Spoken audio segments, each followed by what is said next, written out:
So, you want to be prepared, but you're starting from scratch, no food stash, no water, no plan.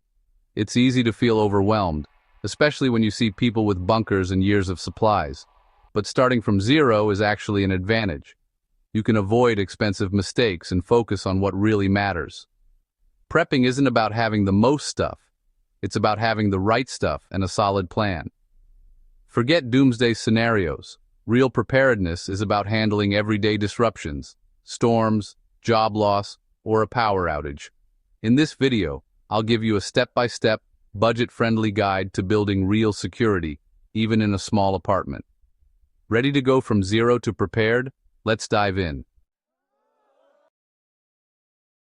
Let's bust some myths. Most prepping advice pushes you to buy expensive gear right away. You end up with a bag of gadgets but no plan for dinner if the power's out. This gear-first approach is a trap. It feels like progress, but it's just stuff. The real emergencies you'll face are power outages, delayed paychecks, or water advisories, not the apocalypse. Focus on prepping for what's likely, not what's dramatic. Think of prepping like building a house. Start with a solid foundation, not fancy extras. That foundation is stability. Knowing you can feed your family for a week, stay warm, and handle small emergencies. Don't get discouraged by photos of massive prepper pantries. You don't need thousands of dollars or a year's supply of food. Effective prepping is a slow, steady process. Small improvements over time, not a shopping spree. Ignore the noise and panic-driven advice. We'll use a simple, logical order, the hierarchy of preparedness, to build your foundation first. This approach isn't flashy, but it works. Forget tactical gear lists and doomsday fantasies for now. We're going to prep for real life, on a real budget. Let's get practical. Build your supplies in the right order. No wasted money, no wasted space. Start with water, then a 72-hour kit, a week of food, backup home systems, long-term food, an evacuation kit, and finally, specialized skills and gear. Each step adds real security. Prep smart, not just hard. Stick to this roadmap and you'll be ready for real emergencies. Water is your top priority, but you don't need fancy barrels to get started. The goal, 1 gallon per person, per day. For a family of 4, that's 12 gallons for 3 days. Start free, use clean, empty soda bottles. Rinse, fill with tap water, label, and stash them under a bed or in a closet. 6 2-liter bottles give you over 3 gallons, instantly. If you want to invest, try stackable water bricks. They're space-efficient and easy to move. For last-minute emergencies, keep a water bob, a giant plastic liner for your bathtub that holds up to 100 gallons. Rotate your stored water every 6-12 months. Don't waste it. Use it for plants or cleaning, then refill. Always store clean water, but have a backup plain unscented bleach. 8 drops per gallon disinfects water, or get a portable filter like a Sawyer squeeze or Life Straw for questionable sources. Action step: fill a couple of soda bottles with water today. That's your first prep done. Add a gallon jug next time you shop. Small, consistent actions build your supply fast. You don't need to buy everything at once. Water storage is simple, cheap, and the most important prep you'll ever do. Start now, and you'll have peace of mind before you know it. Next, let's talk about food. You're already ahead of most people. Now let's build your food supply with the boring pantry method. Every grocery trip, buy 1 or 2 extra non-perishable items your family already eats. Use one, store the other. Simple. Rotate your pantry new items in the back. Use the oldest first. Nothing expires, nothing wasted. Focus on complete meals, not just ingredients, pasta and sauce, chili fixings, soup and crackers. Don't forget essentials like salt, oil, coffee, and a manual can opener. This method avoids big expenses and picky eaters, just normal food, gradually building up. In a few months, you'll have weeks of food without even noticing. No stress, no waste, just a living pantry that's always ready. The boring pantry method is the quietest, most powerful prep you can do. Start with 1 extra can of beans this week. Over time, you'll have a real buffer against job loss, illness, or supply chain issues. It's easy, affordable, and it works. Next, let's make sure your home systems are ready for anything. You're building real resilience, one meal at a time.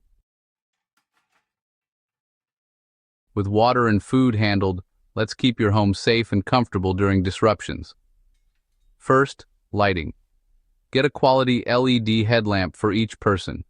Hands-free, long-lasting, and cheap. Add a couple of battery-powered lanterns for shared spaces.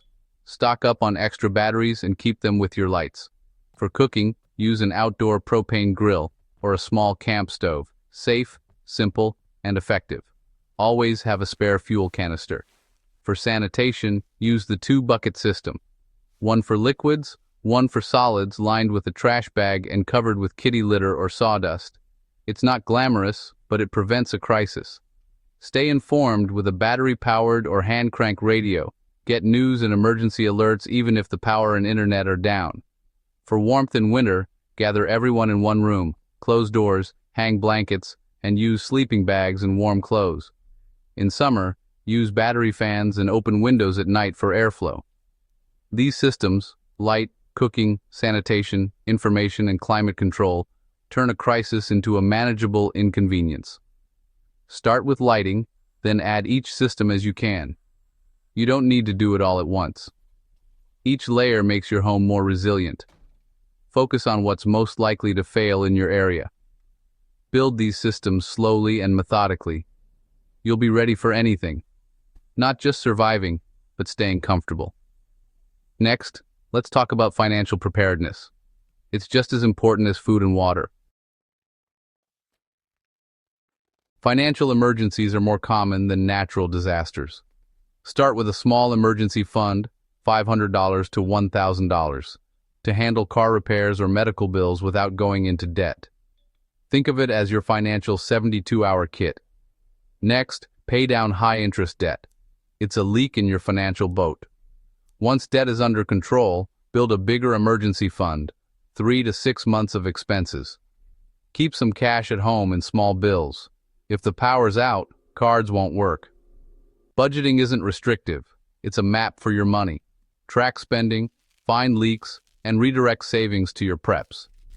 Financial preparedness gives you options and peace of mind. Start with small, automatic transfers to savings. Every dollar saved is a step toward resilience. Don't overlook this layer. It's as vital as food and water. Handle your finances like any other prep. Start small, stay consistent. You'll be ready for life's bumps, not just disasters. Now let's talk about the skills that multiply everything you own. Skills are the ultimate prep. They're free, weightless, and can't be lost or stolen. First aid and CPR are top priorities. Take a class, learn to use your kit, and you'll be ready to save a life. Learn basic repairs, sewing, patching, fixing things around the house. These skills save money and boost self-reliance. Organization is a skill.